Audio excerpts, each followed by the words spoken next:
Les combini, ça fait partie de la vie quotidienne au Japon. Ce sont ces super-aides comme 7-Eleven, Lawson et Family Mart. Et si vous n'avez ne serait-ce que tapé Japon sur internet, vous n'avez pas pu passer à côté. Mais connaissez-vous vraiment les combini ? Combini. It's RSN.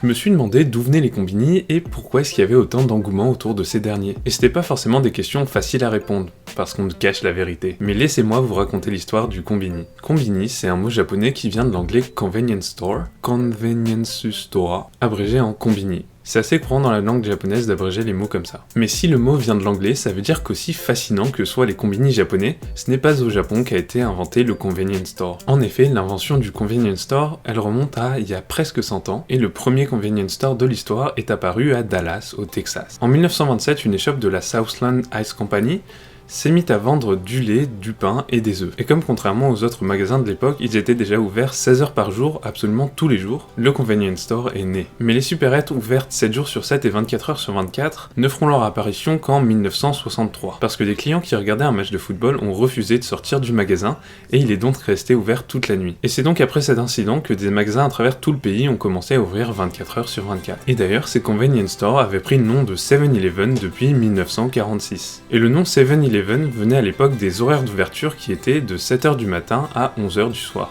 7-Eleven. Et comme par hasard, c'est 7-Eleven qui arrivera au Japon en 1974. Et rien que durant cette première année, 1974, plus d'1 millier de combini ouvriront à travers le Japon. Et c'est pas si surprenant, parce qu'en 1974, l'économie japonaise est au plus haut, conséquence du miracle de l'après-guerre. À ce moment-là, le Japon a donc une croissance économique très rapide. Ce n'est donc pas une coïncidence que les combini apparaissent à ce moment-là. Et leur succès fut immédiat, à tel point que Seven & i Holdings, la compagnie mère de 7-Eleven Japon, va racheter à la Southland Company 7-Eleven US en 1991. Et c'est là que vous commencez à comprendre la puissance des combini japonais. De nos jours, il y a plus de 56 000 combini à travers le Japon, soit un combini pour 2000 habitants. En comparaison, la France a environ une supérette pour 8000 habitants. Et je sais pas si vous vous en rendez compte, mais la logistique derrière 56 000 combini, elle doit être juste incroyable. Ils sont alimentés tous les jours en produits frais, donc ça doit être une organisation de malade. D'ailleurs, c'est un sujet qui m'intéresse beaucoup, et si un jour je peux trouver des vraies informations à propos de ça, j'essaierai de faire un espèce de reportage. Mais alors pourquoi est-ce que les combini ont si bien marché? Comment ont-ils eu une croissance assez rapide pour passer devant les USA en si peu de temps? Et pourquoi est-ce que les convenience stores japonais attirent autant l'attention? Eh ben, j'ai pas toutes les réponses, alors j'ai appelé quelqu'un qui a un petit peu plus d'expérience que moi avec les convenience stores.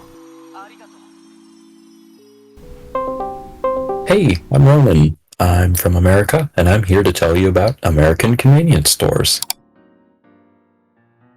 Well, for one, I had never seen a convenience store without a gas station right next to it before I came to Japan, and that's quite a different thing for me to see.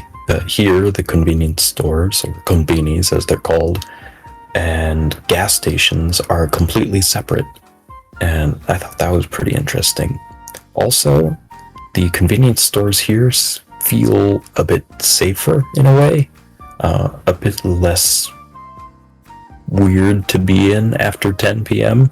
because American convenience stores can get a little scary at times. The ones here feel cleaner, they feel safer, and they've generally got a very interesting selection of products like fresh baked foods and fresh onigiri, hot drinks, cold drinks, bread, lunch foods, frozen foods, all the things you could really want as a college student, I suppose. That's a tricky one. I like the cleanliness and the environment of the Japanese konbini, but they haven't got a lot of my favorite American snacks, and I grew up eating those, so I'm going to have to say the American convenience store on this one. So, for the Japanese konbini, there's a very specific kind of instant kimchi ramen that I love. I can't get enough of the stuff. I buy it almost every time I go there nowadays. That and a kind of sweet sugar-covered bread called melon pan, melon bread. I love that stuff. And for America, I usually get the same thing, and it's a strawberry Rockstar Boom, which is an energy drink that I love.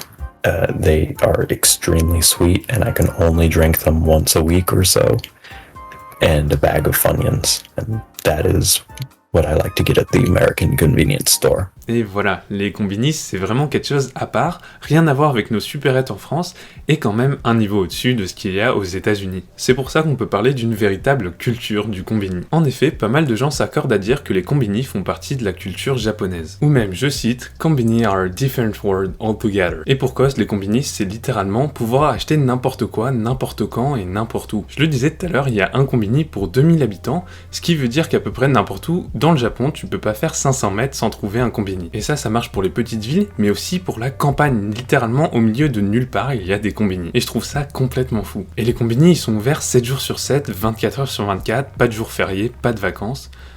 Vous pouvez compter sur eux n'importe quand. Mais en plus, leur sélection de produits est complètement incroyable. J'ai malheureusement pas trouvé la sélection de produits officielle de 7-Eleven, mais de ma propre expérience, ils sont n'importe quoi de l'alimentaire aux habits. Vous pouvez trouver toute la nourriture que vous voulez et pas forcément de la malbouffe contrairement aux convenience stores américains. Il y a pas mal de produits frais, notamment au rayon pâtisserie, bento, sandwich et dessert, mais il y a aussi de la nourriture chaude que vous pouvez demander directement à la caisse. Style des American Dog, American Cheese, des brochettes, des dumplings et même des soupes japonaises qui s'appelle Oden. Et puis au-delà de ça, de manière générale, le choix de nourriture est plutôt impressionnant. Niveau boisson aussi, il y a d'immenses frigos, et l'hiver il y a aussi un petit corner où vous pouvez trouver des canettes et des bouteilles de boissons qui sont chaudes. Puis il y a également les machines à thé, à café, etc.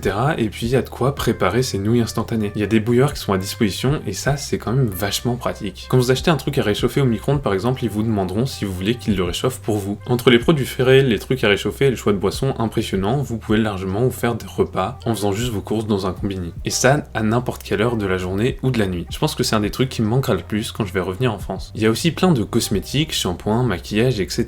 Et puis des parapluies, ce qui est quand même vachement utile pendant la saison des pluies. Des fournitures, crayons, papier, carnets. Et les carnets du 7-Eleven sont plutôt sympas. Ça dépend des combini, mais quelquefois il y a aussi des habits basiques. Puis il y a aussi des brosses à dents, des masques et tout le tralala. Vous pouvez aussi y trouver des ATM, c'est toujours au combini que je retire mon argent, mais aussi des imprimantes, et puis il y a tout ce qui est presse et magazine.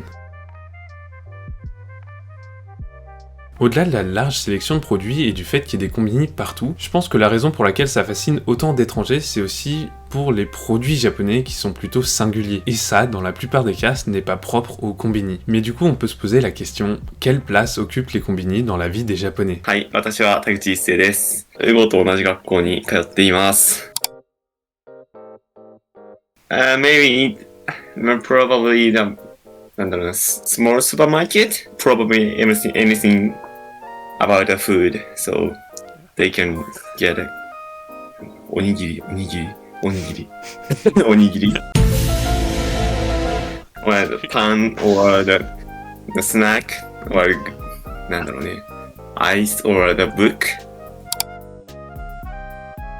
I go to convenience every day. Every day. Yeah, really every day. Leave the country without convenience means don't eat the snack every day. So that means I die. Both have a good point. The 7-Eleven has the 7-Eleven have the many kinds of the original products, so that's very delicious, and I like the original pan. Family Mart have a many kind of the product. Both have the good point, but and I like the 7-Eleven. Vous l'avez vu, les combini ne sont pas de simples supérettes. Ils font partie de la culture japonaise, mais ont également une place de choix dans la vie quotidienne des Japonais. Si vous avez l'occasion de venir au Japon, il faut absolument que vous testiez les combini. Ça fait pour moi partie des expériences essentielles dans un voyage au Japon. Et voilà, c'est la fin de cette vidéo. J'espère que ça vous aura plu. C'est une des vidéos qui m'a pris le plus de temps depuis que j'ai commencé ma chaîne YouTube, parce qu'il y avait beaucoup de recherches et que je suis aussi en train de m'améliorer en montage. Alors si vous pouviez partager la vidéo, la liker et vous abonner à ma chaîne YouTube, ça me ferait extrêmement plaisir et ça m'aiderait aussi à toucher plus de gens avec mon travail. Comme d'habitude, merci beaucoup d'avoir regardé la vidéo jusqu'à la fin, et puis moi je vous retrouverai la semaine prochaine pour de nouvelles aventures. Salut! I mean, I can't educate your French viewers how to not get stabbed in Albuquerque, New Mexico at his convenience store. This is important knowledge, Hugo. Du croissant.